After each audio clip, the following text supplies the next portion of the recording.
I don't want that to be read to someone. British student Becky Watts was last seen at her home in St George, Bristol on the morning of February the 19th of 2015. By 4 p.m. the next day, the teen had officially been reported missing. Her tablet, phone and laptop were nowhere to be found, but she'd neglected to take any money or spare clothes and hadn't told anyone where she was going. What ensued was a painstaking search effort involving appeals to the public by law enforcement, press conferences by the missing girl's family, and even a social media campaign with the hashtag #FindBecky. Based on testimony given by Watts' stepbrother, Nathan Matthews, and his girlfriend, Shauna Hoare, investigators initially developed the working theory that the girl had disappeared after departing from the family home. Following further investigation, however, Matthews and Hoare were arrested, first on suspicion of being involved in Watts' disappearance, then a second time on suspicion of committing her murder. The teen's remains were subsequently recovered from a property in Barton Court, Barton Hill. In a written statement to police, Matthews admitted to killing his stepsister during a bungled kidnap attempt, but denied premeditated murder. The victim was reportedly suffocated in her bedroom as Matthews and Hoare, who were described as having an unnatural interest in teenage girls, tried to force her into intimate relations. The killers bundled Watts' body up and placed it in the back of their Vauxhall Zafira. They drove the corpse back to their home in Barton Hill, where they used a circular saw to dismember it. The victim's body parts were then meticulously packaged in cling film and hidden in the shed of the home belonging to Matthews' friend, Carl Demetrius. The latter, along with his girlfriend, J. Dean Parsons, ultimately admitted assisting an offender during a pre-trial hearing and were both sentenced to brief stints in prison. Meanwhile, Matthews was found guilty of murder, conspiracy to kidnap, perverting the course of justice, preventing the lawful burial of a body, and possession of 2 stun guns. He was sentenced to life in prison with a minimum term of 33 years. Hoare, who insisted she had nothing to do with the killing or the subsequent dismembering, was convicted of manslaughter and given a prison term of 17 years. Number 6. Casey Carrick.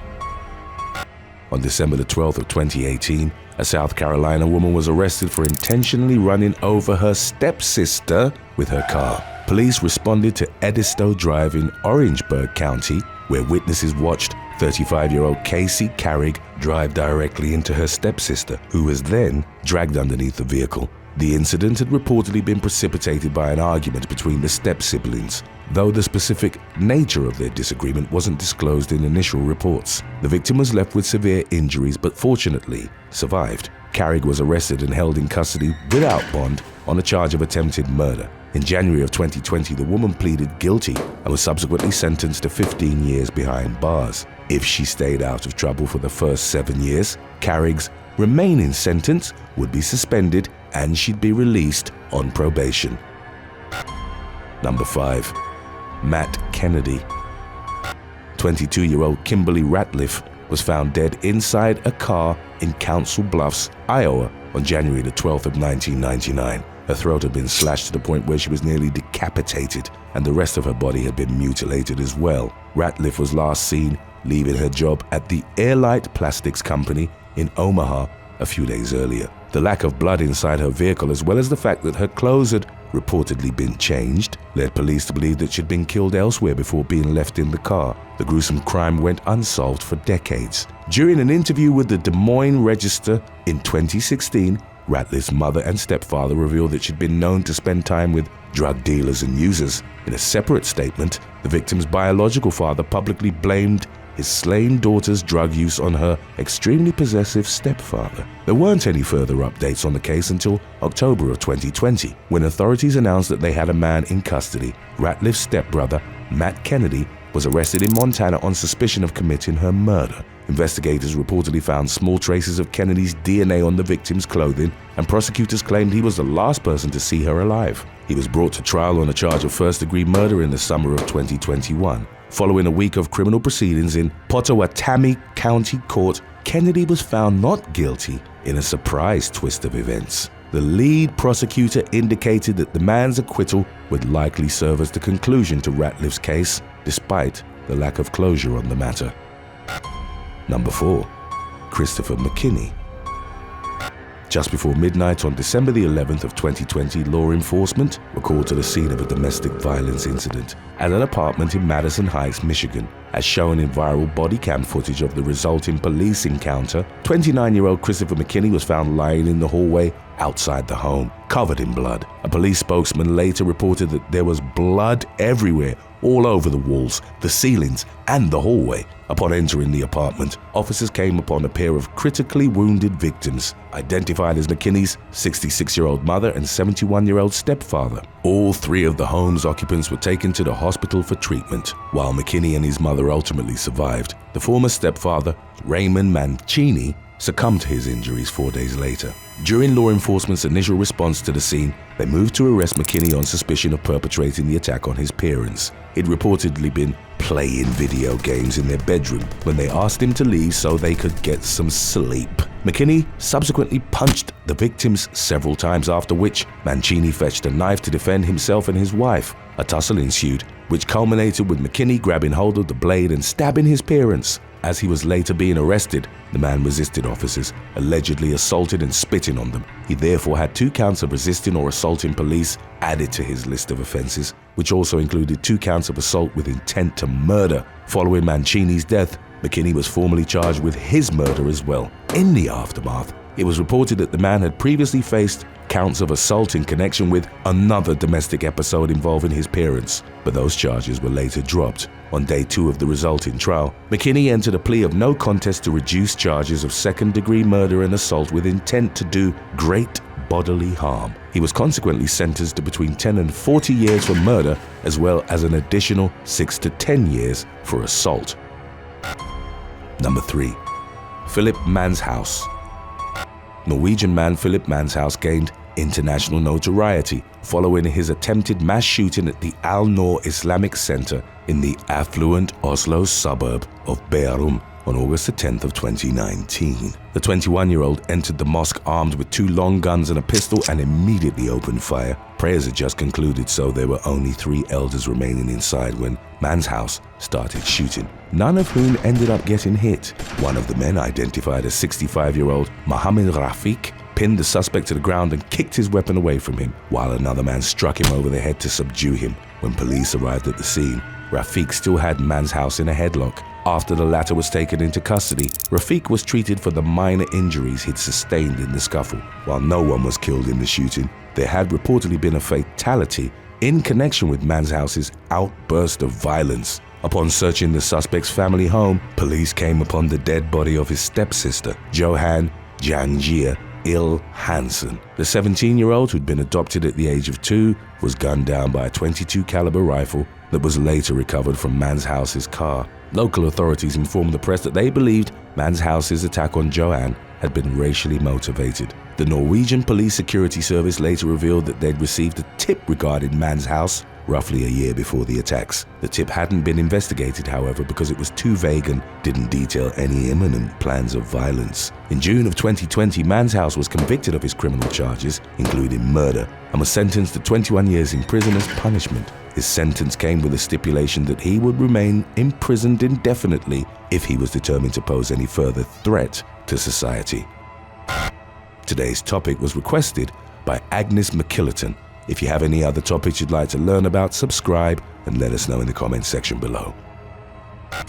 Number 2. James Rosario Downing. On the morning of August the 11th of 2021, the Mojave County Sheriff's Office in Arizona received a call from someone who hadn't been able to get in touch with the local man by the name of Robert Korowski. The 911 caller had gone to check on the latter at his home in the 5800 block of Gazelle Drive in Fort Mojave. Concerned for Korowski's well-being, the caller gained access to the interior of the house by way of a window and subsequently noted the presence of blood, as well as an intensely foul odor. It was at that point that the individual got in contact with the authorities. Deputies responded to the residence, inside of which they found 45-year-old Korowski dead. The man's vehicle was also missing from the driveway. While investigating the scene, the police became aware that Korowski's car had been seen driving in the area, and they subsequently attempted to initiate a traffic stop on it. However, the driver refused to pull over, leading to a lengthy pursuit that ended up in the desert east of Mojave Valley. Officers eventually located the vehicle after it crashed into some vegetation near Oatman Highway. They also encountered the driver, identified as 22-year-old James Rosario Downing, Kurowski's stepson. Following his arrest, Downing confessed to his stepfather's murder, indicating he'd fatally stabbed him during an argument a few days earlier. Downing, who by all accounts had a terrible relationship with his stepfather, also admitted to fleeing the traffic stop because he had a methamphetamine pipe in his pocket and a prior assault charge on his record. The young man eventually reached a plea deal with prosecutors, convicting him of second-degree murder in exchange for a 16-year prison sentence. Before we continue, you might want to stay put afterwards if you have not yet seen our earlier video on stepdaughters who went after their step-parents. Number 1. Jenna Oakley. At about 4 p.m. on September the 1st of 2016, 13-year-old David Oakley was dropped off at his home in Danville, Kentucky by the school bus. After stopping in the kitchen for a snack, David heard the family's 3 dogs barking down in the basement. He made his way downstairs, whereupon he made a horrifying discovery. His stepmother, Rhonda Oakley, was lying motionless on the floor. David ran to the neighbor's house to call 911, but his suspicions were soon proven correct. Rhonda was dead. The 52-year-old woman presented with several lacerations on her neck. Upon searching the home, police found vomit in a trash can and also noted that a knife was missing from its block. There was no evidence of a break-in, and Rhonda's vehicle was missing, as was her 15-year-old stepdaughter, Jenna. Earlier that day, the latter school called her father, Philip, to inform him she was absent. The man initially assumed Jenna had simply stayed home sick, but investigators began to theorize that her disappearance might be tied to her stepmother's murder. Philip told detectives that he and Rhonda had gotten into a row with Jenna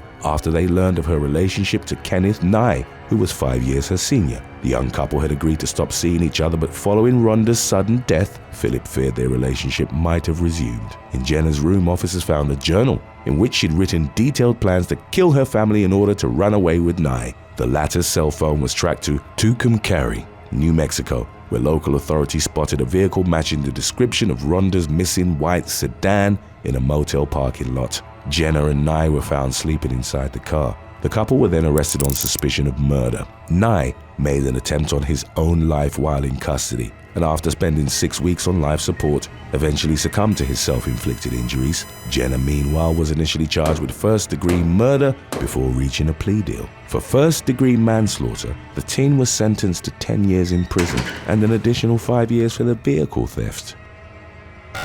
Number 6. Danielle Redlick.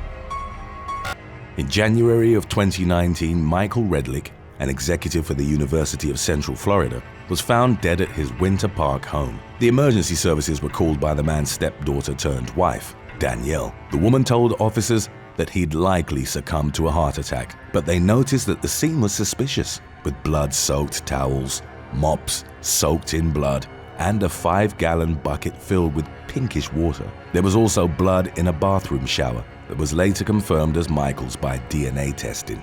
The man had been married to Danielle's mother, Kathy, but those familiar with the circumstances reported that the marriage was more of a financial arrangement. The woman was dying of cancer, and he wanted her to have better medical coverage. Kathy passed away in 1999, and in the aftermath, Danielle and Michael, who was 20 years older than her, began a relationship. They were married for roughly 15 years and had 2 children together. Danielle was charged with second-degree murder as well as tampering with evidence in connection to her husband's death. She admitted in court to fatally stabbing him, but claimed to have done so in self-defense. As per her version of events, he'd seen flirtatious texts she'd exchanged with another man and became enraged. Michael pinned her against a kitchen island and started smothering her. Fearing for her life, Danielle stabbed him. The prosecution argued that she killed her spouse in cold blood because she no longer wanted to be in a relationship with him. Whatever the case might have been, after the stabbing, Danielle waited 11 hours before calling 911.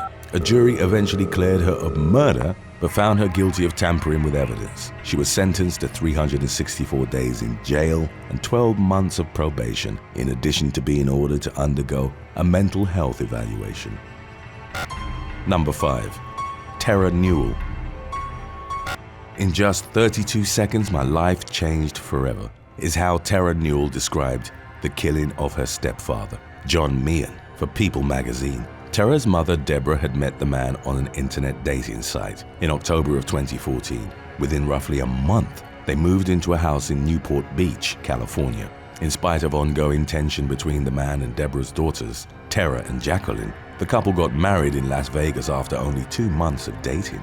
Unbeknownst to Deborah, Meehan had a long history of conning, abusing, stalking, and manipulating women. His first wife, Tonya Sells, had helped put him through nursing school and only found out after 10 years of marriage that he'd lied about his birthday, full name, and previous drug charges. Deborah was blinded by her newfound love, but her family began to suspect that Meehan, who was also a hardcore drug user, was hiding something. They hired a private detective who found out about his criminal past and the restraining orders against him from multiple women.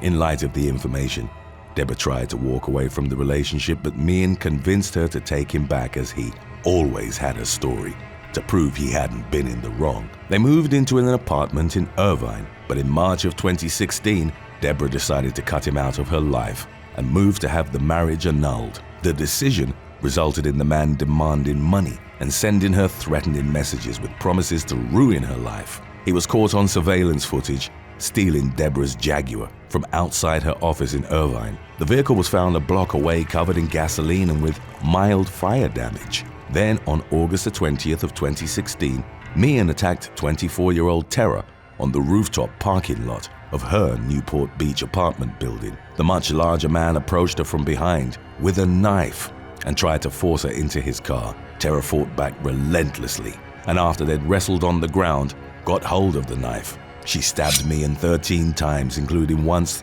through the eye. In the immediate aftermath, Terra called her mother to say, "I'm really sorry. I think I killed your husband." The 57-year-old man did indeed succumb to his injuries 4 days later, but given his campaign of abuse against the Newell family and beyond, the law and public opinion were unanimously on Terra's side.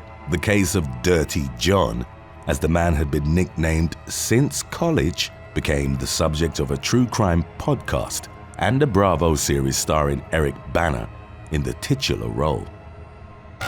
Number 4. Sabrina Zunik.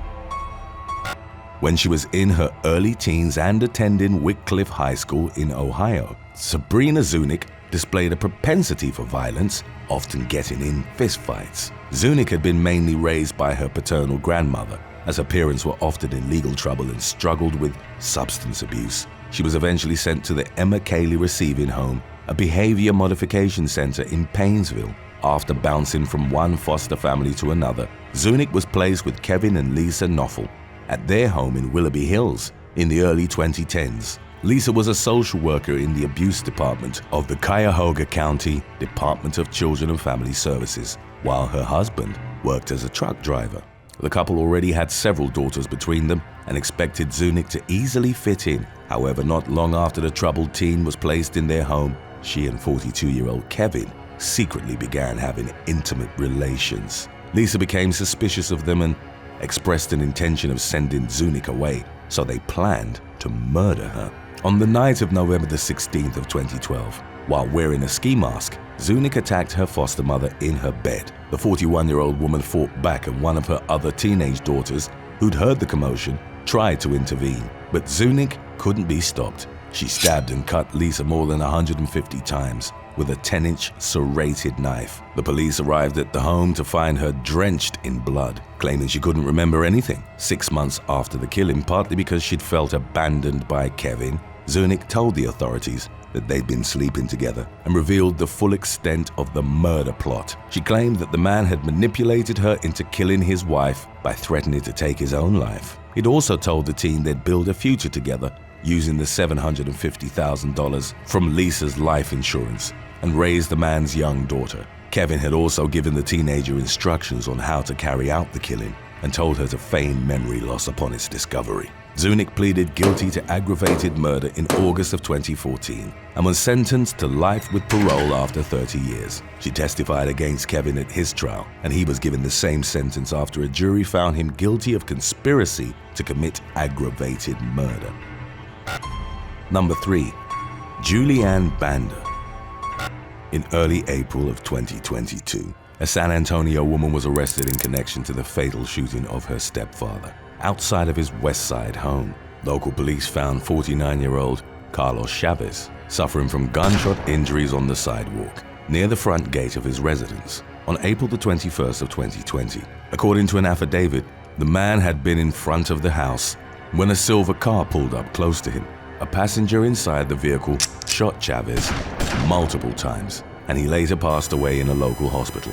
Investigators subsequently examined location data and text exchanges from the cell phone of Julianne Banda, the victim's stepdaughter. Messages between them revealed that Chavez was waiting for her outside, while her phone was on location in the time frame that the crime was committed. Additionally, the owner of the silver car told the police that she'd loaned the vehicle to Banda and another man on the day of the shooting. 2 years after the murder, the 28-year-old face-tattooed stepdaughter was arrested and charged, but a reason for the shooting wasn't disclosed. Today's topic was requested by CK. If you have any other topics you'd like to learn about, subscribe and let us know in the comments section below. Number 2. Ashley Martinson. Teenager Ashley Martinson gunned down her stepfather and shot her mother at the home they shared in Pyle, Wisconsin, on March the 7th of 2015. Thomas Ayers, aged 37, had a history of being verbally and physically abusive towards his wife Jennifer and Martinson. His aggressive behavior in the household reportedly extended to Martinson's 2 stepsisters and half-sister, who were younger. Thomas had past convictions for assault, kidnapping, and domestic abuse. He was forbidden from owning firearms, but possessed several, which he kept loaded and accessible in the house. On the night of March the 6th, a heated argument erupted between Jennifer, Thomas, and Martinson when they found out that she'd been dating a 22-year-old man named Ryan Cisco. The following day, 17-year-old Martinson fatally shot Thomas with a shotgun and then stabbed Jennifer to death. She subsequently locked her younger siblings in the closet with a supply of food and drink before fleeing with Cisco to meet his relatives in Tennessee. Police were called to the scene on March the 8th by Martinson's eldest stepsister. The teen immediately became a suspect based on eyewitness reports from her step-siblings and the fact that she'd fled the scene. She and Cisco were captured in Boone County, Indiana. The man was only charged with a parole violation, but Martinson was arrested on 2 counts of first-degree intentional homicide and false imprisonment. The teen initially told investigators that her mother had killed Thomas and that she'd knifed her in self-defense, but then changed her story. She claimed to have taken one of her stepfather's guns to her room with the intention of ending her life. When Martinson heard him knock on the door, she decided to kill him, as she felt he deserved to die more. She began firing, hitting him in the neck and then shot him in the head, before stabbing Jennifer, who'd been alerted by the gunshots. Martinson initially tried the insanity plea before accepting a plea deal of second-degree murder that saw her sentenced to 23 years in prison. Number 1. JT. On July the 23rd of 2015, a woman was stabbed to death by her preteen stepdaughter at her apartment in Elkhart, Indiana. The killer, only identified as JT, set fire to the home before knifing 50-year-old Maria Torres, who died at the scene. After she was taken into custody, JT revealed that she acted at the direction of a fictional clown called Laughing Jack, a character found on the Creepypasta website. Internet lore describes Laughing Jack as a character that befriends young people as their imaginary friend before killing them or forcing them to kill. Months before stabbing Torres, JT reported hearing voices, had developed an alter ego and begged her father for help. She was found unfit to stand trial after being diagnosed with post-traumatic stress disorder and dissociative identity order, also known as multiple personality disorder. As of the latest updates, she was held at the Juvenile Detention Center in Goshen, where she wasn't allowed to have any sharp objects near her or in her reach, after being labeled a danger to herself and others. As noted by her public defender, Holly Curtis, JT had been failed by everyone, as 16 psychiatric facilities and the state had refused to take her. Thanks for watching. Would you rather have an evil stepmother or an evil twin? Let us know in the comments section below.